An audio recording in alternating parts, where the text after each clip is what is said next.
Let's talk about SPPI, which stands for solely payments of principal and interest. This is a key concept when classifying financial assets. SPPI refers to contractual cash flows that represent nothing more than the repayment of the principal and the interest on the principal amount outstanding.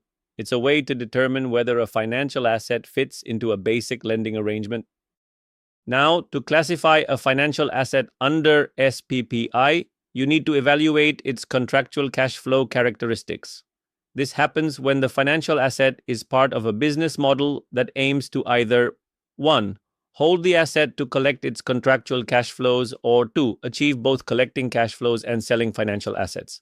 The critical question is, do the cash flows meet the SPPI test? Let's break down contractual cash flows.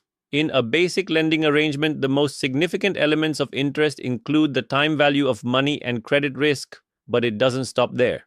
Interest can also include other basic lending risks, like liquidity risk and costs such as administrative fees plus a profit margin. Here's an interesting scenario. In extreme economic conditions, interest can sometimes be negative. For example, when someone pays a fee to deposit money for safekeeping, that fee could outweigh the compensation for time value and credit risk. However, not all contractual terms qualify as SPPI.